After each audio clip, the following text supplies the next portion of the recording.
batalhas e as lutas que nos conduziram para a independência, surge um novo amanhecer, uma nova fase da nossa história.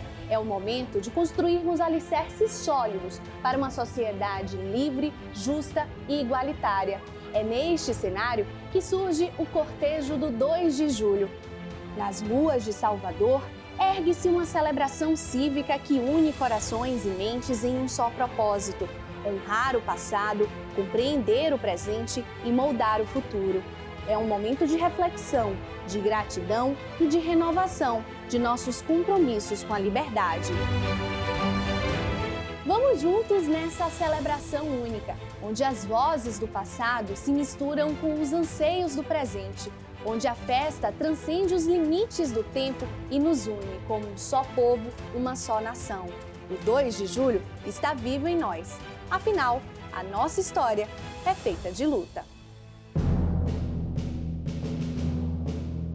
Em 1824, velhos combatentes, pessoas que lutaram na guerra, decidiram que tinha que haver comemoração, tinha que fazer uma festa. Logo depois da independência, um grupo celebrando a vitória na Batalha do Pirajá resolveu comemorar a vitória sobre as tropas portuguesas e improvisou um cortejo, um desfile com uma das carroças que teriam sido tomadas, dos portugueses. Todo dia 30 de junho acontece na matriz de Nossa Senhora do Rosário, do Porto da Cachoeira, uma missa solene, geralmente às 7 da manhã. A pira é acesa, geralmente com os edis, no altar de Nossa Senhora. E daqui parte para outras cidades, a exemplo de Santo Amaro, Salbara, São Francisco do Conde, até chegar lá em Pirajá. E na tarde do 2 de julho, chegar no Largo do Campo Grande.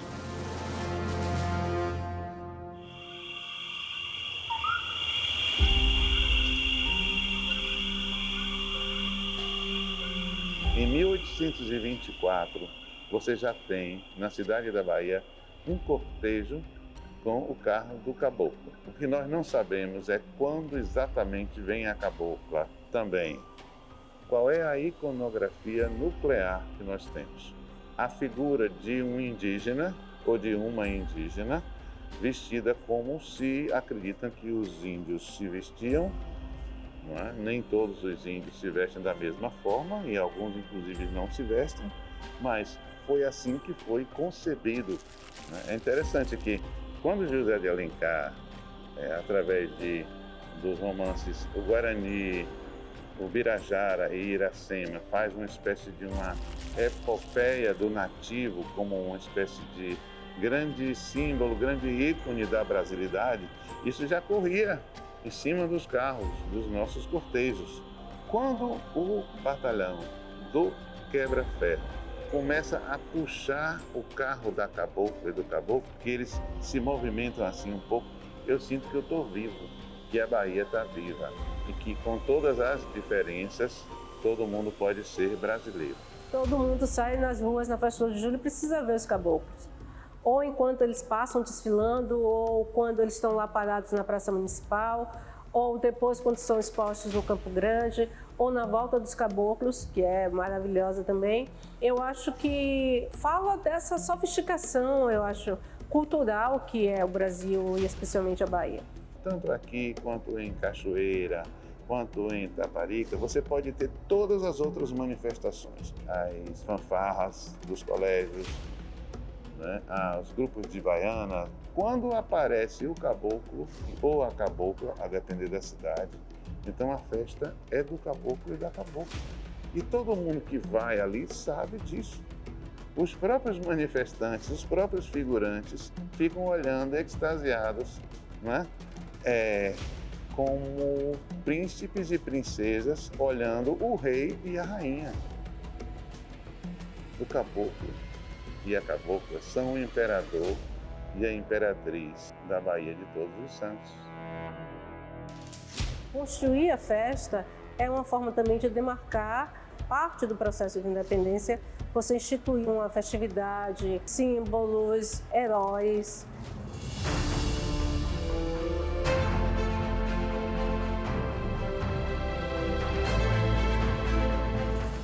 Não existe nação que não tenha na sua narrativa fundante pelo menos uma grande heroína ou um grande herói.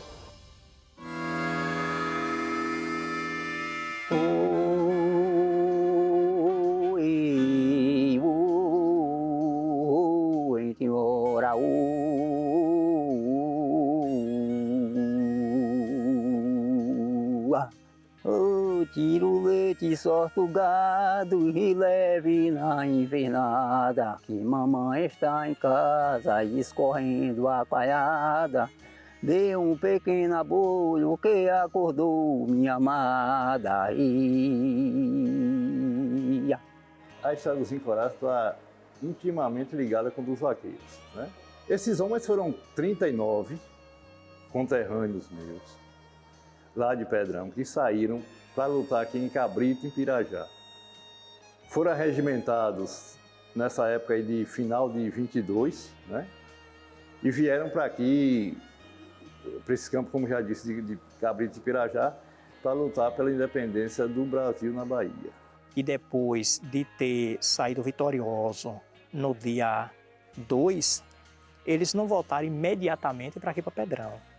Eles continuaram lá em Salvador, fazendo a guarnição da cidade até as coisas tudo se tranquilizar, depois que eles retornaram para a sua terra natal.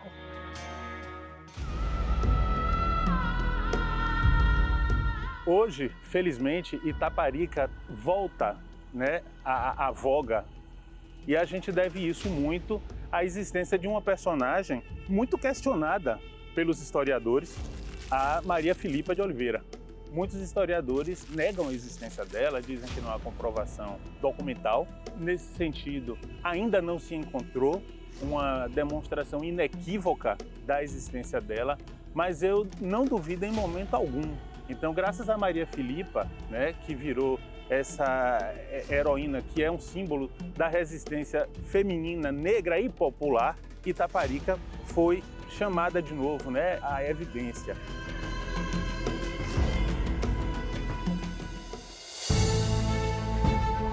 Maria Quitéria de Jesus, ela é uma mulher que é muito recuperada hoje em dia, né? Principalmente pelas lutas, pelo advento das lutas dos movimentos feministas, né? Desde a década passada, do século passado. Então, é uma mulher que ela merece realmente ter uma atenção muito especial, ainda mais porque estamos em 2023. Então, 200 anos após essa luta de independência, em que Maria Quitéria de Jesus foi grande partícipe, grande atuante. A guerra tinha acabado. Um mês depois, ela vai para o Rio de Janeiro e ela é condecorada pelo próprio Dom Pedro de Alcântara, né, com a insígnia da Ordem Imperial do Cruzeiro. Então, era uma insígnia, era, enfim, um símbolo, né, de prestígio, de poder muito forte, muito grande. E lá ela conhece inúmeras pessoas, né, inúmeras pessoas influentes também, José Bonifácio, todo mundo, toda aquela galera que estava articulando a independência também de uma forma política entre eles, né? Também é nesse sentido que a história dela começa a ser conhecida. Foi por conta desse encontro dela no Rio de Janeiro com a grande escritora e viajante da época chamada Maria Graham.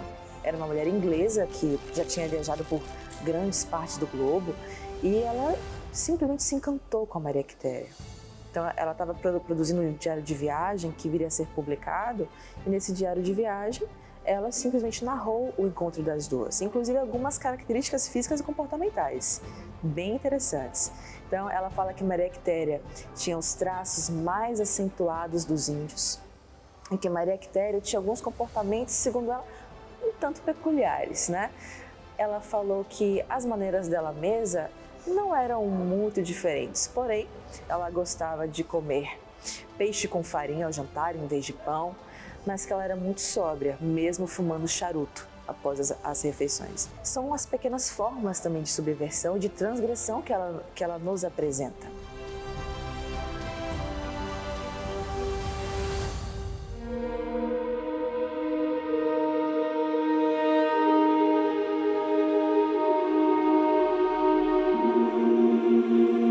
Por outro lado, a gente tem a Sora Joana Angélica, que ela vai proteger o convento.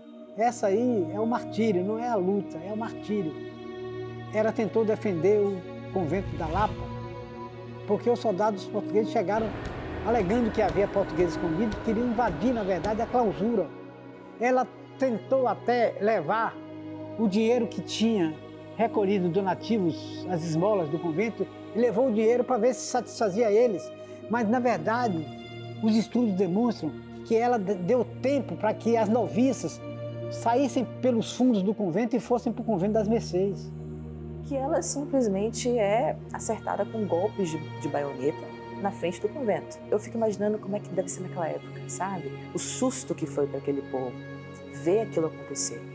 O assassinato de uma abadesa na frente de um convento.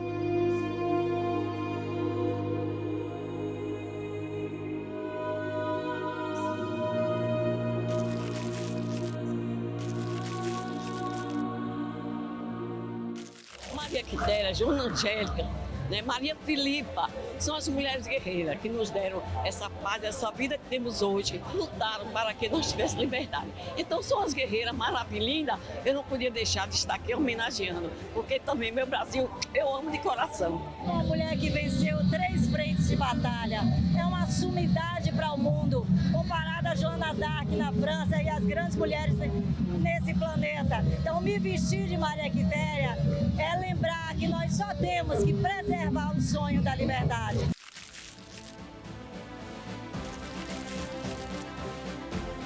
Enaltecer o nosso inimigo é também nos enaltecer quando a gente vence o inimigo, né?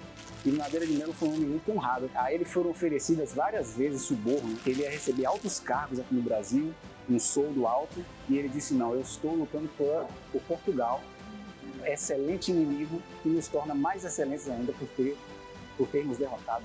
O país que foi construído ou reconstruído a partir de então era um país que continuava escravista, que continuava negando direitos a essa população negra nascida livre e liberta, não reconhecia qualquer tipo de direitos para populações indígenas. Ou seja, a estrutura, o modelo social, o modo de se pensar as cidades, as vilas e a própria Bahia, de uma forma ou de outra, mesmo com a ruptura, acabou se repetindo nas décadas seguintes.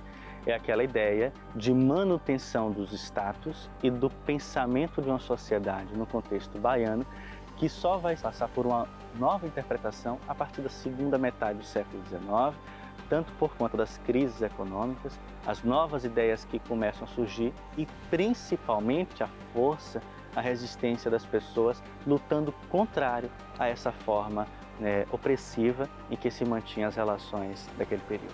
O projeto Vitorioso nunca se constituiu como um projeto inclusivo.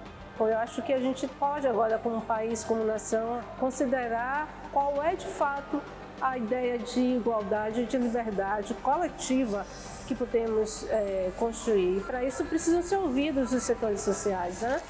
2 de julho é um ato cívico onde é se mobilizado e lutado por todas as causas justas, né? Então a enfermagem não é mais do que justo a implantação do piso salarial. Isso é educação em primeiro lugar. A criminalidade está no mundo aí porque é falta de educação. Se tiver uma educação digna, eu tenho certeza que vai ter homens honestos e mulheres honestas nesse país. Percebam o que é o desfile do 25 de junho em Cachoeira e o desfile do 2 de julho em Salvador. São os nossos caboclos, a representação mais fidedigna do nosso povo, da nossa miscigenação, e o povo na rua. Não mais com espingardas, com lanças, com foices, com flechas, mas com o poder da palavra, com o poder da sua liberdade, exigindo, desejando ter um país melhor, ter um país mais justo e igualitário. Por isso que eu considero o povo da Bahia, o povo de Cachoeira, o verdadeiro herói da independência. E o caboclo e a cabocla somos nós. O caboclo e a cabocla são o povo baiano e brasileiro.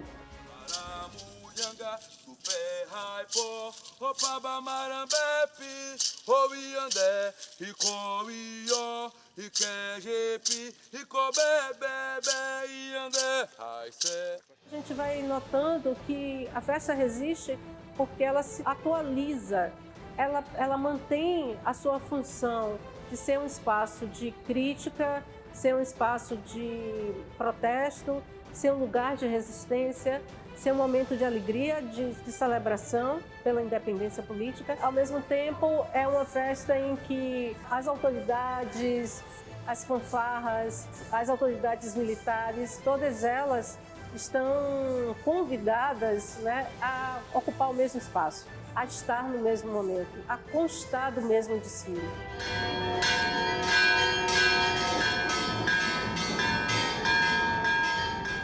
No próximo bloco, nós vamos apreciar o hino do 2 de julho, interpretado pelos jovens músicos da Orquestra Castro Alves do Neogibá. Daqui a pouco a gente volta.